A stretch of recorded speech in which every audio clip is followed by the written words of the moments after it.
Et bonsoir chers auditeurs, vous êtes de retour dans Restons Courtois, l'émission hebdomadaire de Radio Courtoisie. Je suis Marc Hainaut de Valeurs Actuelles et j'ai le plaisir d'animer cette émission en compagnie de Valentin Gore du service politique de Valeurs Actuelles, Thomas Morel du service économie de Valeurs Actuelles et nous accueillons à l'instant l'eurodéputée Laurence Trochu. Bonsoir madame l'eurodéputée. Bonsoir messieurs. La députée européenne, voilà. Madame la députée. Député français au Parlement européen, j'aime bien cette nuance-là. C'est pas mal et c'est pas du tout à rallonge. Vous siégez au groupe ECR aux côtés de Marion Maréchal, mais aussi de Guillaume Pelletier et de Nicolas Bay. Puisqu'on sort le hors-série de Valeurs Actuelles sur Sarah Knafo, on sait que c'était un épisode compliqué dans votre histoire politique, puisqu'il y a eu ce ralliement à Reconquête avec le Parti conservateur, le mouvement conservateur, exactement. Et il y a eu ce schisme, en quelque sorte, ce départ. Vous avez suivi Marion Maréchal dans son départ de Reconquête. Néanmoins, vous siégez pas très loin de Sarah Knafo, vous partagez encore des combats politiques communs, je pense, sur bien des sujets. Question, où en êtes-vous plus d'un an après ? En fait, je m'interroge sur la stratégie de reconquête, parce que de fait, le talent de Sarah Knafo est indéniable, mais je me pose la question, pourquoi faire ? On a eu récemment des législatives partielles ici, en France, et il y a quand même l'exemple flagrant des Français de l'étranger, où Reconquête a fait 5%, et où il a manqué 2% aux candidats du Rassemblement national pour accéder au second tour. Donc, c'est bien de parler de l'union des droites, mais c'est encore mieux de la mettre en œuvre, quoi. Et l'union des droites, c'est votre pari, vous, c'est de le faire avec le Rassemblement national, donc dans le giron du Rassemblement national. Donc, au Parlement européen, on précise que vous siégez dans deux groupes distincts. Au Parlement européen, vous ne siégez pas avec le Rassemblement national. Les auditeurs de la Courtoisie ne le savent pas forcément. En revanche, vous siégez ensemble à l'Assemblée nationale. Il y a une petite nuance. C'est un petit peu votre particularité chez Identité et Liberté. Alors, on a effectivement 3 députés Identité et Liberté, Anne Sicard, Eddy Casterman et Thibaut Monnier, qui sont des députés Identité et Liberté et qui sont en lien, qui sont reliés au groupe apparenté, on dit effectivement, au groupe du Rassemblement national. Au Parlement européen, avec Marion Maréchal, Nicolas Bay et Guillaume Pelletier, nous siégeons dans le groupe des conservateurs et réformistes européens, donc le groupe de Giorgia Meloni, avec lequel nous avons de fait des liens très forts, parce que il faut aller voir de l'autre côté des Alpes ce qui se passe pour voir comment la droite s'y prend pour gagner. Et c'était d'ailleurs tout le sens de notre événement de rentrée il y a maintenant presque 2 semaines, puisque nous avons eu l'honneur d'accueillir des parlementaires de ces différents pays dans lesquels la droite a gagné. Et nous avons eu cet entretien visio avec Giorgia Meloni, parce que finalement, c'est pas simplement une ligne à défendre, c'est aussi une méthode à adopter. Et ça, au Parlement européen, ça marche assez bien. C'est-à-dire que ces coalitions pour gagner, eh bien, elles se font avec le groupe des Patriotes dans lequel il y a Jordan Bardella, avec le groupe du PPE dans lequel il y a François-Xavier Bellamy, avec le groupe des souverainistes dans lequel il y a Sarah Knafo, et ça marche. Alors vous parlez d'une méthode, est-ce qu'on peut aussi parler de culture, puisque on l'a vu en Italie, il y a une vraie culture de coalition, d'ailleurs dans tous les pays d'Europe. La France exceptée quelque part, et c'est un petit peu cela la problématique, c'est un peu ça que vit d'ailleurs Sébastien Lecornu en ce moment, c'est le Premier ministre le plus faible de la Ve République à la recherche d'une majorité introuvable. Alors Bruxelles et Paris sont quand même pas loin, on subodore très franchement que vous suivez l'actualité nationale quand même. Quel est votre point de vue là sur la situation politique ? Est-ce que vous pensez qu'il y a un chemin pour Sébastien Lecornu pour quand même créer un gouvernement, enfin constituer un gouvernement et passer l'étape fatidique du budget ? Créer un gouvernement, enfin constituer un gouvernement, mais la question majeure, c'est pourquoi faire ? Parce que c'est bien beau de vouloir rassembler des têtes d'affiche de ci, de là, mais la question, c'est tout simplement pour défendre quoi par rapport aux besoins réels de la France, que les Français exprime, et évidemment qu'il y a des sujets majeurs comme la sécurité, comme l'immigration, comme l'endettement, comme de fait tous les sujets, on va dire, qui font la vie de tous les jours. Et qu'est-ce qu'on voit avant même qu'un gouvernement ne soit nommé ? finalement le projet de loi euthanasie qui revient sur le devant de la scène, des accords, des tractations entre Yaël Bonne-Privé et Gérard Larcher qui est sur le point de lâcher visiblement sur ce sujet-là. On va en venir aussi sur le débat. C'est quand même un peu fou de se dire que c'est un projet qui va donner la mort et qui en fait est quelque part à l'image de cet état dans lequel est aujourd'hui la classe politique française. Il y a une sorte d'euthanasie finalement, d'autodestruction de l'appareil d'État. Enfin, c'est effrayant. On va parler du fond, bien évidemment. Dernière question, un petit peu popole, Laurence Rochu. Au fond, quelles options il reste pour vous? Une dissolution? Est-ce que vous appelez à une dissolution de l'Assemblée nationale? Est-ce que vous appelez à un départ d'Emmanuel Macron? Quelle est votre position là-dessus? Vous savez, en fait, il y a deux sujets. Il y a le sujet de gagner des élections. Et puis, il y a le sujet de gouverner ensuite. Et je pense que vous avez eu le récent sondage qui dit que si finalement, aujourd'hui, il y avait une dissolution, peu ou prou, l'état des forces en présence serait quasiment le même. Donc, ça veut dire qu'il n'y aurait pas de majorité à l'Assemblée. Et donc, on ne ferait que reproduire finalement un système complètement à bout de souffle. C'est à l'évidence l'échec d'Emmanuel Macron et plus généralement, je dirais, du macronisme, de ce système qui a finalement conduit au blocage complet de la France. Donc, effectivement, la responsabilité d'Emmanuel Macron, ce serait de tirer les leçons qui sont données par l'histoire, je dirais, et par la Constitution elle-même. C'est-à-dire que il a été mal élu, on le sait. Il a été élu sur ce refus des extrêmes, comme aimait à le dire. Le Front républicain. Voilà, tous ceux qui voulaient faire peur. Donc, de fait, aujourd'hui, il n'a plus de légitimité et 2 ans avant les prochaines élections, ça va être long. Vous l'avez évoqué, effectivement, il y a la loi fin de vie qui revient. Elle a été votée à l'Assemblée nationale. Elle aura une majorité un peu plus basse que ce qu'espéraient ses promoteurs, ce qui avait laissé entrevoir potentiellement un espoir pour ses opposants. Elle arrive au Sénat, le Sénat théoriquement à majorité de droite, qui a priori va accélérer l'examen de cette loi et au lieu des plusieurs semaines prévues, va essayer de boucler les travaux en une semaine. Oui. Ce qui démontre en tout cas une volonté d'aller vite, très vite, peut-être même trop vite. C'est votre sentiment? Oui, parce que comme je le disais, ce sujet-là qui revient alors que 66% des médecins, par exemple, disent qu'ils sont très inquiets de l'état de l'hôpital public. Une loi qui va être votée alors qu'on n'a même pas le budget de la santé qui est voté. Enfin, en fait, c'est fait de briques et de broc complètement à l'envers, sans aucune rationalité. Et on voit bien que ce sujet-là, comme tous les sujets, on va dire, qui sont liés à la bioéthique, sont les nœuds autour desquels se font les tractations, les arrangements de coulisses sur justement les accords à trouver pour constituer un gouvernement. Moi, je te lâche ça, toi, tu me donnes ça. Enfin, c'est le souk, finalement, mais qui se fait malheureusement sur le dos des plus fragiles et des plus vulnérables. Alors, est-ce que ce genre de loi arrive aussi dans un pays qui est de moins en moins chrétien? On en a eu la preuve il n'y a pas longtemps avec l'histoire de Steven Gunnell et son épouse Sabrina qui ont produit et promeuvent un film qui s'appelle Sacré-Cœur, l'aboutissement d'un projet de 2 ans, un film d'ailleurs dont Europe 1 notamment est partenaire, le documentaire fiction avec la religion catholique, un documentaire fiction avec la religion catholique en toile de fond. Ils ont obtenu une distribution dans 180 salles de cinéma à partir du 1er octobre. En revanche, ils n'ont pas réussi à bénéficier d'une campagne d'affichage dans l'espace public. On leur a dit c'est trop chrétien, c'est trop marqué en quelque sorte. Vous, qu'est-ce que ça vous fait dire, Laurence Rochu? J'ai vu ça, effectivement, le refus de la SNCF et de la RATP. Alors moi déjà, je vais le voir, samedi 16h, c'est dans l'agenda. Mais en fait, ça participe finalement de ce qu'on pourrait appeler, pour correspondre à des standards, une christianophobie ambiante, finalement. Et alors, tout le monde s'indigne, à juste titre, des persécutions quand elles concernent les juifs, quand il y a des actes anti-musulmans, hop, on dégaine un ministre qui tout de suite se déplace sur les lieux.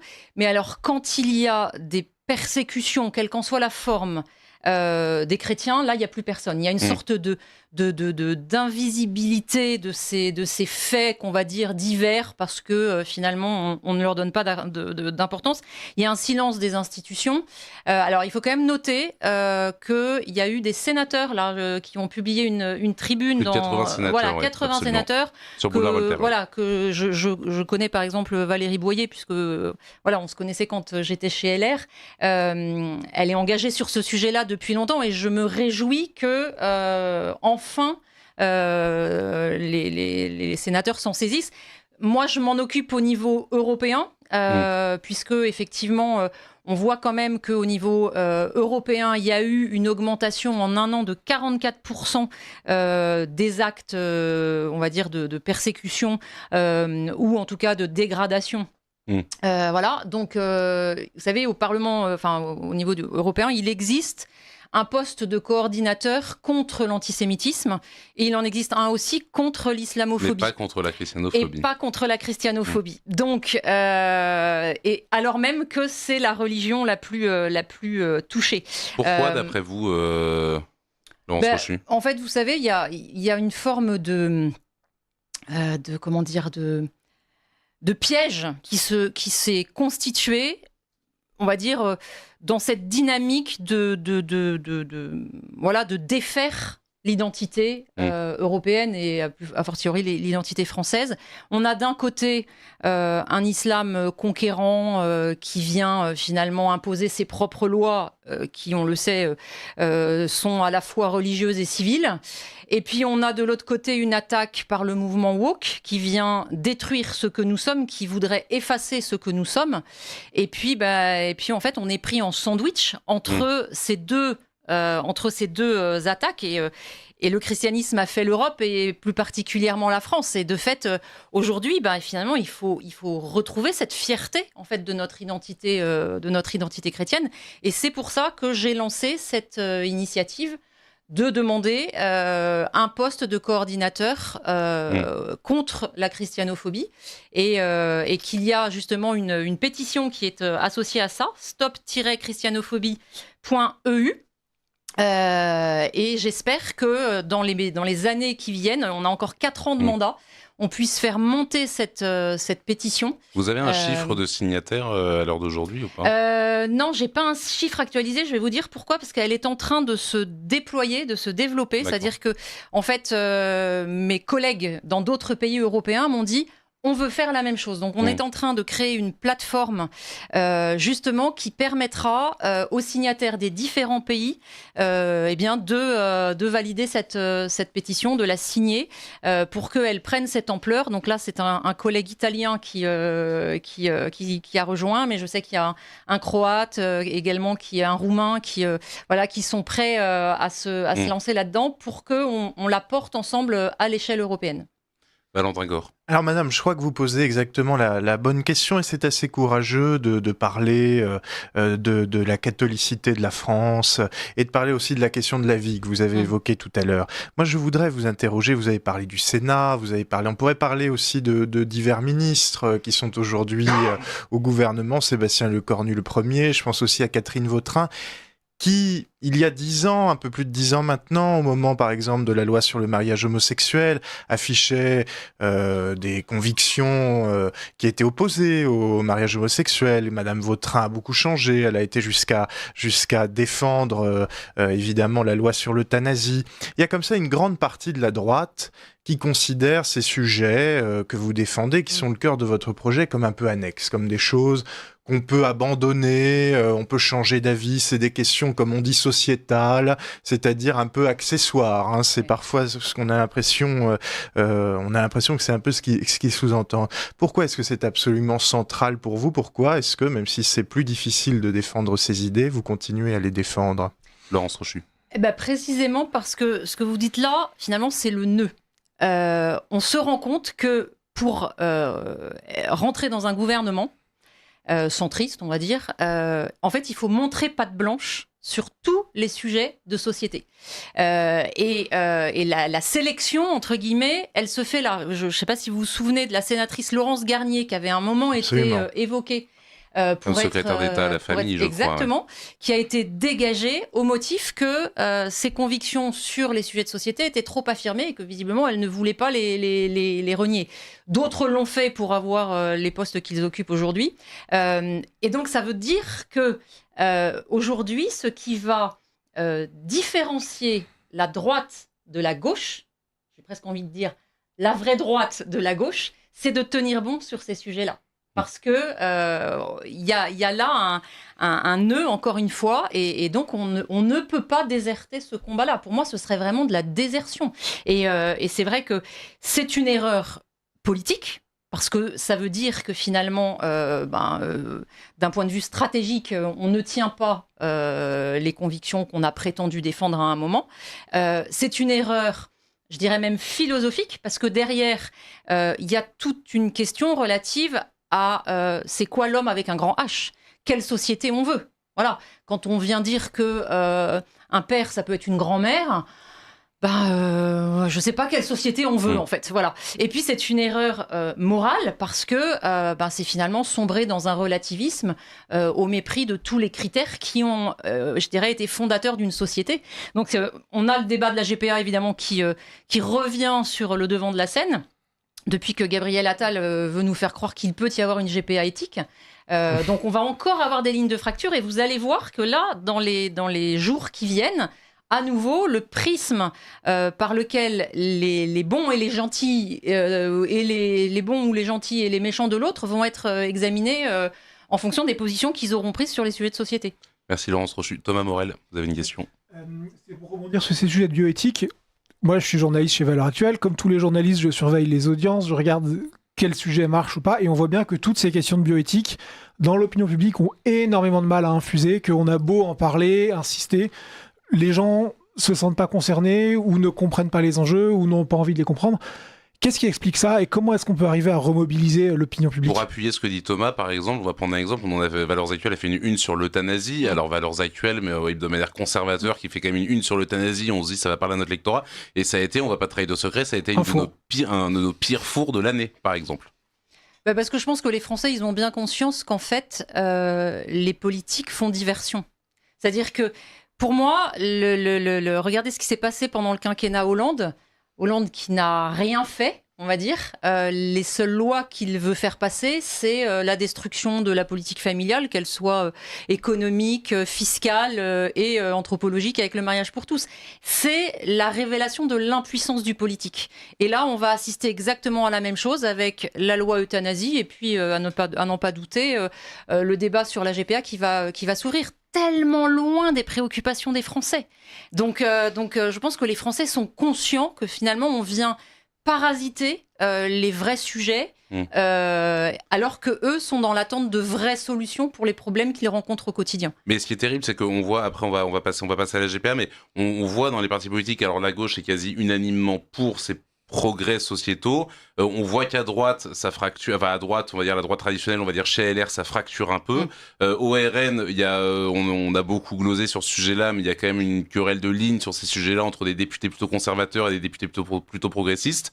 Même au sein de la rédaction de Valeurs Actuelles. En tout cas, sur la fin de vie, sur la GPA, je crois pas. Mais sur la fin de vie, en tout cas, oui, ça a été un gros débat au sein de la rédaction.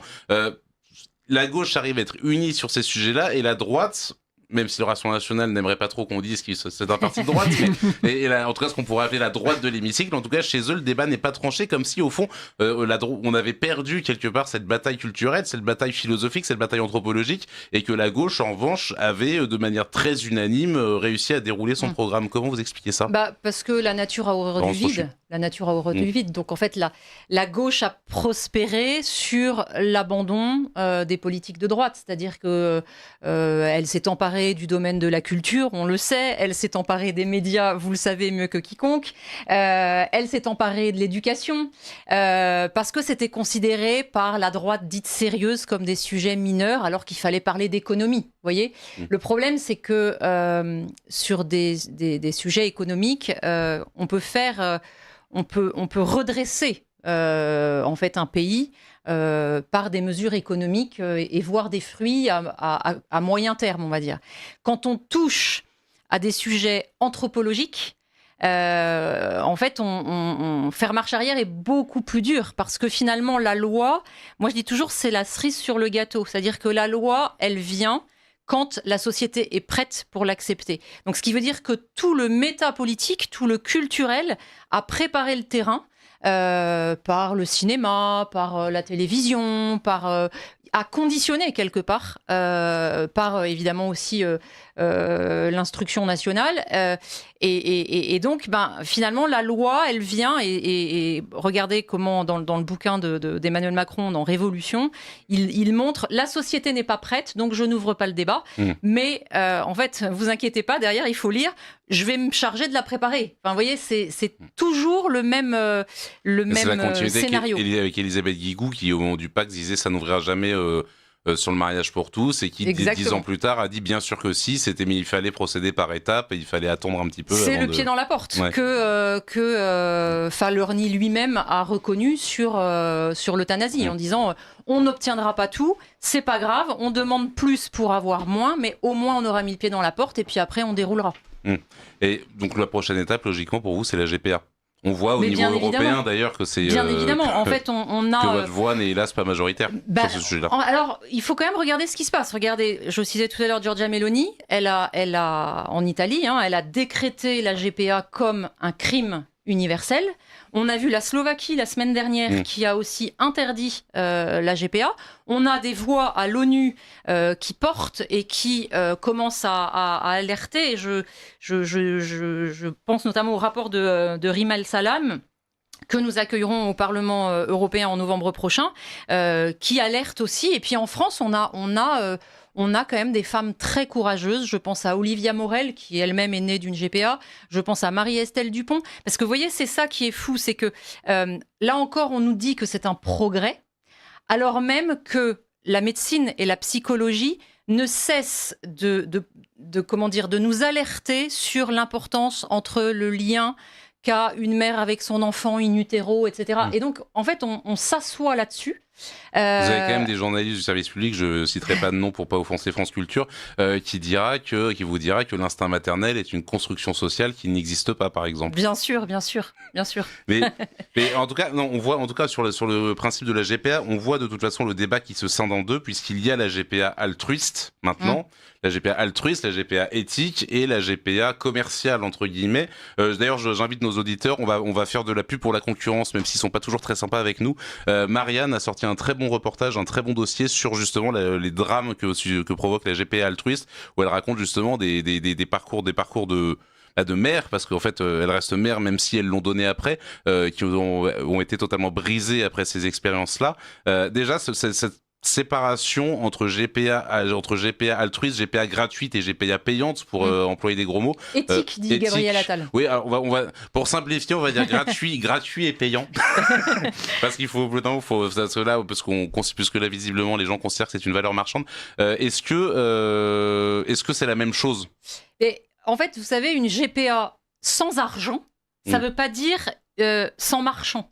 Parce que en l'occurrence, il y a un objet, le bébé, et puis il y a une productrice, la maman biologique. Et donc, il y a forcément un lien de marchandisation pour des gens qui vont exploiter la femme à des fins reproductives, récupérer le bébé s'il est bien conforme, parce qu'il y a aussi une notion d'eugénisme dans la GPA, c'est qu'on va passer commande pour une femme qui va présenter tel et tel caractère qu'on veut sélectionner pour obtenir un bébé qui ressemble à ci plutôt qu'à ça. Donc il y a quand même cette dimension-là d'eugénisme. Et puis il y a qu'à regarder ce qui se passe outre-Atlantique. Regardez aux États-Unis les drames dans les États qui ont légiféré en ce sens. Moi, je pense à Kelly Martinez, c'était dans le Dakota du Sud. C'est un couple un couple gay de Français qui lui avait menti en fait sur leur statut marital pour contourner les lois. Et puis, quand en fait elle s'en est rendue compte, elle a sombré dans une dépression terrible. Parce qu'elle ne voulait pas confier cet enfant à un couple de même sexe. Parce qu'en fait, d'abord, elle a été trahie. C'est-à-dire que, vous imaginez quand vous passez un contrat, qu'il soit accompagné d'une rémunération ou pas, mais quand vous passez un contrat et que vous remettez celui que vous avez porté pendant 9 mois. Et que vous vous rendez compte que les gens qui vous le prennent vous ont menti.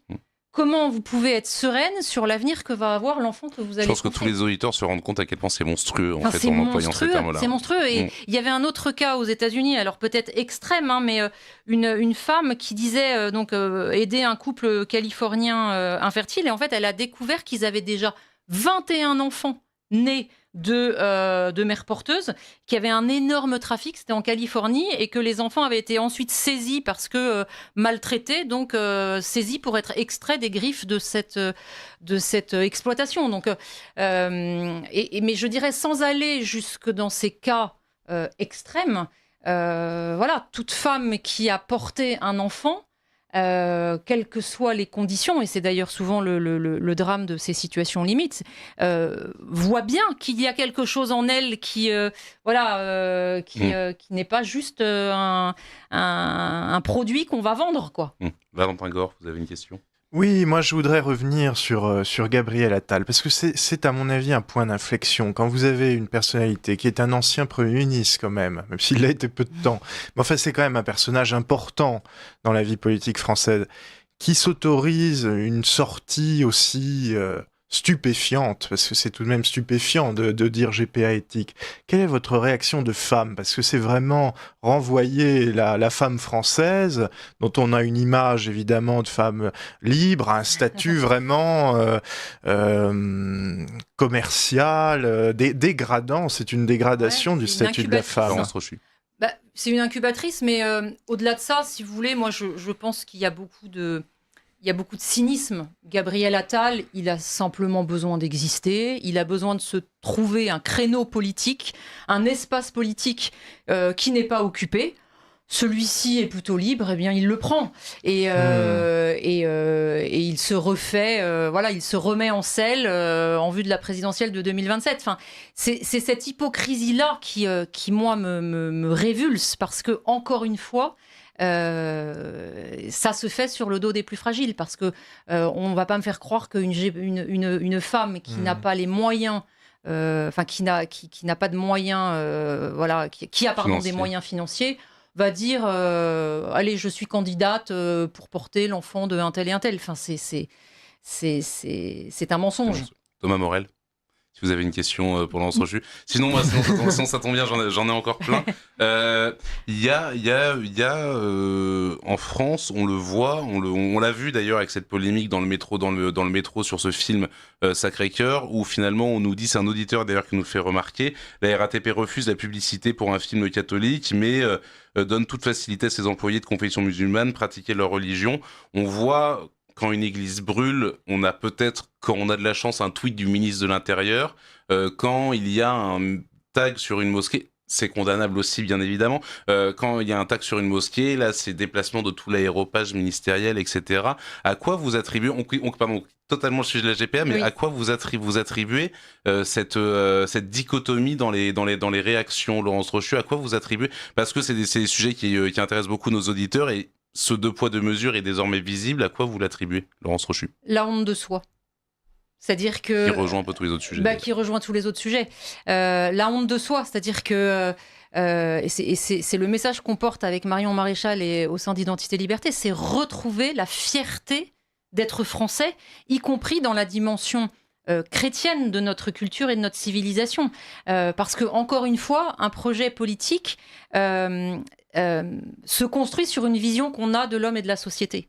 Et aujourd'hui, le déboulonnage des statues de Saint-Michel qu'on a pu avoir, ou de Jeanne d'Arc qu'on a voulu empêcher à Nice, et pour laquelle Philippe Vardon, par exemple, s'est beaucoup battu, avec succès.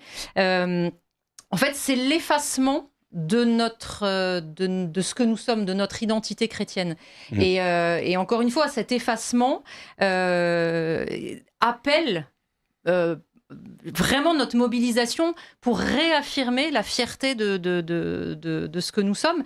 Et c'est bien pour cela que même sur des sujets ou des combats, vous le disiez, qui nous paraissent perdus d'avance, parce que peut-être que dans la démobilisation, il y a aussi ce ras-le-bol. on était 1 million dans la rue pour la manif pour tous et au final la loi a été quand même votée, etc. Il y a une sorte de d'essoufflement, mais moi je considère que notre rôle de politique, c'est d'assurer cette continuité historique à laquelle le peuple français a droit. Si nous abandonnons, si nous désertons, parce que pour moi ce serait de la désertion, eh bien en fait on n'assure plus la transmission d'une génération à une autre, et c'est pour ça qu'on le fait par différents moyens. Pour finir sur la GPA quand même, on a aussi une pétition sur la GPA, interdiction-gpa.fr, parce que nous demandons, avec Identité Liberté, une interdiction européenne, mais nous visons bien évidemment une condamnation universelle. Merci beaucoup Laurence Rochu, merci à Thomas Morel et Valentin Gore d'avoir été avec moi ce soir sur ce plateau, merci à vous chers auditeurs, je vous rends l'antenne et je vous dis à jeudi prochain pour le prochain Restons Courtois, animé par Valeurs Actuelles.